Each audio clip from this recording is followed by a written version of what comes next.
السلام عليكم أصحابتي إذا قيمها بدن كسر هذا يوتيوب channel كإسماعيل عبد الله ما أنت صومالية وحي كجرتا مرحلة هذا حساس أو قانا كجاري كرا مستقبل كذلك هذا السياسة دو عاد وكل هنجبادة دجال أو مغلا يشيس قرصون ولا تونسي هاي إن أي ما مسق ماسق صومالي وحي كسعة ميت كميدا سدحدان يشيس السياسة دو دقدقة خلاف سيفو هذا أو دولة دويقة أما حالة إسكو بدش إسكو ama xaalad isku badasha isku dhac toos ah adiga maxay kula tahay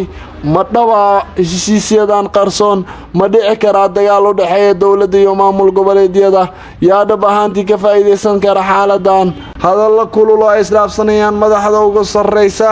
qorshayaal qarsoon oo gadaal laga wado iyo hanjabaad dagaal oo si toos ah loo shaaciyay dhamaantood waxay muujinayaan in xaaladdu aysan ahayn mid caadi ah su'aasha ugu weyn ayaa heshiis siyaasadeed ayaa wax lagu xalin doonaa mise dalka wuxuu wajahayaa khatar dagaal iyo kala burbur siyaasadeed wasiirka wasaaradda dekedaha iyo gaadiidka badda Cabduqaadir Maxamed Nuur Abu Jihaad ayaa si aan lixlixaad lahayn u weeraray hoggaanka Koonfur Galbeed wuxuu si caad ah u yiri lafti gareen waa siyaasi fuli ah Cabduqaadir Maxamed Nuur وأنا رأى كوفر قلبيدا مركز لو دا دقن رير واجدة دالكا وحكو برطي كدب من تبدا وحبر شكل وآدي كسو موضي هالقنا كالدوان وأي رئيسي كي ماركتا شعب كصوماليات ay isaga xoreynayeen cadawgii Tigreega ahaa ee ku soo duulay 2006 halkaas ayaan siyaasadda ka soo bilaabay kadib waxaan u xubsiibtay diblomaasi oo in muddo dalka Turkiga ka soo shaqeynayay kadibna siyaasadda halkaas dalka markuu dib uga soo laabtay diblomaasinimadii halkaas xiriir kala duwan oo siyaasadeed ama wasiir noqoto ama la taliye noqoto ka soo qabtay dalkiisana laga soo bilaabo 2006 ilaa iyo maantadan la joogo qarankiisu u adeegayaan maxay ahayd doorkii aad ku lahayd isbedelka ka dhacay Koonfur Galbeed dhawaan oo lagu saaray madaxweynaha Koonfur Galbeed Cabdicasiis Xasan Maxamed Laftagar isbedelkaasi waxaa ka qayb qaatay shacabka reer Koonfur Galbeed guud ahaan naga siyaasiyiinta daanahay rabitaanka shacabka ayaan ku shaqeynaynay door gaar ah oo la yiraahdo doorkaasi waxa iska leh kaliya wasiir Cabduqaadir ma jirin waxaan ka mid ahaa dadka u ololeynayay in Cabdicasiis halkaan uu baneeyo kadib markii maaragta muddo 7 sano oo aan rabnay in reer Koonfur Galbeed ay sharaf iyo wanaag iyo ixtiraam ku wada noolaadaan deegaanadoodiina ay noqdaan deegaanada dimuqraadiyadda iyo amniga looga ololeeyo uu ku feel garoobay ninkii odayga halka joogay kiliyana uu jeclaystay in xukunka uu iska fadhiyo iyadoo la ogyahay amniga Koonfur Galbeed iyo la dagaalanka khawaarijta sida uu diiday iyadoo la ogyahay in siyaasiyiintii deegaankan ka soo jeeday iyo dadka kale oo activistiyaasha ama wariyaasha ee deegaankan ka soo jeeday inay loo diiday xataa inay deegaanadooda yimaadaan iyadoo cabsi looga qaba kaliya kursigayga may maaragta wax ka sheegaan iyo waxa aan meesha ku haayo iyadoo ogtahay horumarka dhaqaale ee deegaankan ka jira iyo abaabul la'aanta dadkii laga soo wada barakiciyay dhamaantooda beeraha xootiga ugu badan deegaankan uu joogo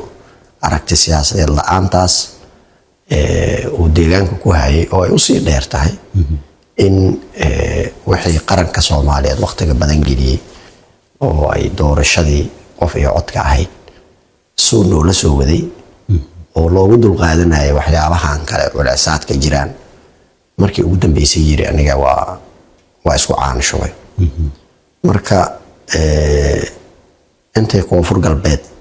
anagoo dayayna meesha ku dumi lahayn waxaan go'aansanay in Cabdicasiis laga badbaadiyo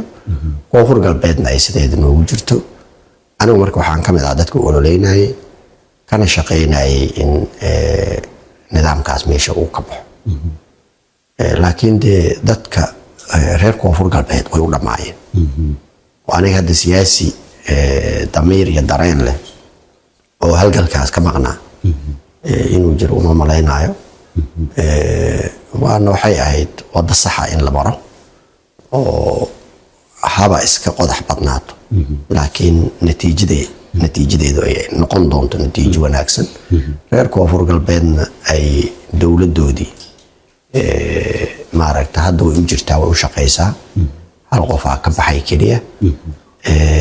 in ay maaragta sii xoogeysato dimuqraadiyadeeda sii xoogeysato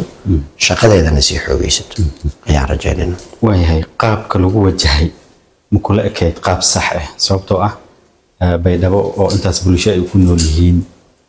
iyadoo qaab kale la wajihi karo doorkana aad ku lahayd maxaa sababay in baydhabo dagaal lagu soo qaado dad ay ku barakacaan magaalo aad horumar ay sameynayso oo adigana aad qayb ku noqoto halkaas qaab kale loo wajahi karo maxaa loo waan horta halgan markii la yiraahdo waa noocyo badan yahay Cabdicasiis inta aanan yani xabadda iyo waxaas aanan asagana bilaabin dadkana aysan aadin waxaa aad loogula taliyay in uu ka joogo erga badan ayaa loo diray waxa uu sameynayo wax sax in loo sheegay wuxuu aad markii isugu dayay in awood ciidan ku faano awood ciidan uu ku soo aado dadka la socotaa in muddo 3 jeer ka badan siyaasi gurigiisa uu ku weeraray oo iska si nabada ugu nool guriyooda dumiyay dad ku laayay mar labaad haddana dhacday oo mar saddexaad dhacday wixii maadaama ay u aruureen xoogo qorigii uu dhowr jeer uu u shaqeeyo dad ku laayay wuxuu yiri haddana inta ama ku haysataa marka diintu waxay qabtaa markii dulmiga waxaa la yiraahdaa marka hore inaad gacantaada ku zuulisid waa marka dambena afkaaga ku zuulisid marka saddexaadna aad qalbiga ka nacd dulmigaas marka dowladda Soomaaliyeed wixii oo nabadeena aad isugu dayda way shaqeyn waayeen dadka deegaankana dad uu hor u barakaciyay oo qoryood banaanka la jooga ayaa jiray oo ciidan ah oo hore isku abaabulay oo dhowr jeer dagaal ka dhacay intaynan dowladda soo faragelin dowladda marka waxay go'aansatay intay dadka is abaabulay iyo koonfur galbeed ciidamadeeda isku baabi'i lahaayeen oo maxaa la jiray dagaal aan dhamaanaynin oo marka dambe laga yaabo inuu dagaal qabal isku bedelo ka dhici lahaa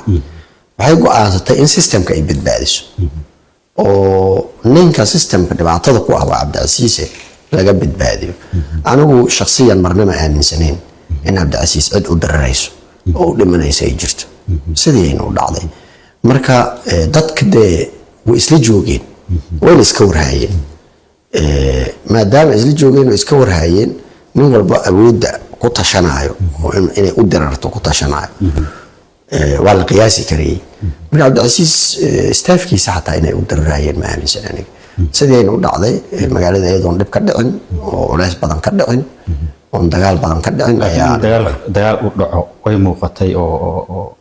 xagga shacabka marka la fiiriyo arintaas maxaa shacabku horta isku xog dadka xogtu ma ogtahay cid walbo ma wada hayso shacabku waxa u muuqatay in dhinacaan ciidan ka soo socdo halkaana nin oo hadba maaragta dad intuu dhar soo geliyo meelaha ku hororsiinayo way u muuqatay laakiin anaga xogta dhabtaan haynay shacabkeeni hadii dagaalna qabsan lahaana dagaal dheeraad ma noqdeen midka lisku horfadhiyay oo Cabdicasiis iyo dadkii magaalada ka baxay oo dagaalma isku horfadhiyeen haduu bilaaban lahaa ka sii xumaan leh marka dawladdu waxay ku qasbaneed inay fargeliso ay badbaadiso shacabka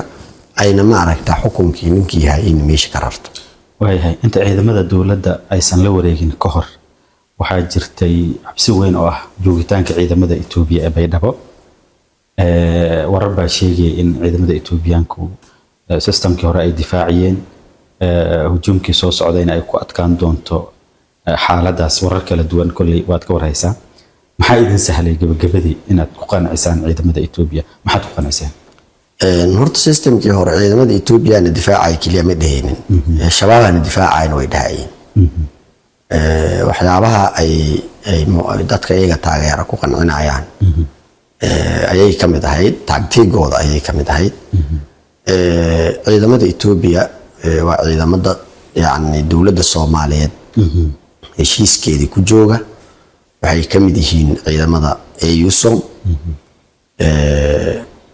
waxaana loogu talagalay inay amniga shacabka deegaanada ay joogaan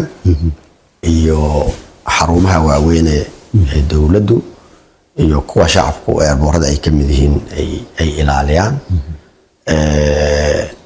taa marka mandate-kooda ma dhigaayo in umuuraha siyaasadeed ee gudaha Soomaaliya ay fargeliyaan marka anaga taa weli naguma aysan hayn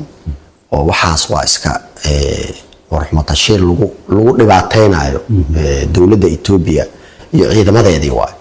in la yiraahdo siyaasi hibil oo kursi isku aan shubay bay dawladda Itoobiya qori u qaadanaysa askarteeda difaacaysa waa ay dawladda Itoobiya la caayayo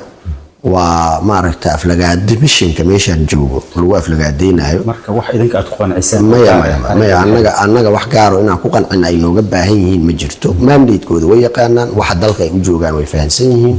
wayna ka shaqeeyaan marka xarumaha ay iyagu ilaalinayeen inay amnigooda ilaaliyaan waajibka ka saarnaa dawladda Soomaaliyeed meesha ay u socoto iyo shaqada ay u socoto ayada ayaa umuuraheeda gaarka madax ka ah dawladda federaalka madax ka wixii geeyay Soomaaliyeed gudihiisa dawladda ajaaniba ama maaragta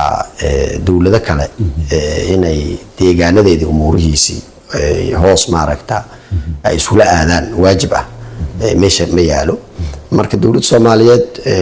maaragta shaqadaas laakiin nimankan kale oo maaragta nafl caariga aha ayaa marna lahaa shabaabana difaacayo ciidamada dawladdu ma soo gaari karaan magaaladan maaragta Baydhabo marna lahaa markii Baydhabo la yimaado ciidamada Itoobiya noo dagaalmayso marka waa aflagaada iyagu xaqooda ka timid ee wax jira ma waayahay adiga iyo Cabdicasiis lafta kareen madaxweynaha Koonfur Galbeed khilaafkii dhanka dhaxeeya muxuu yahay warar kalena waxay sheegayeen in marar badan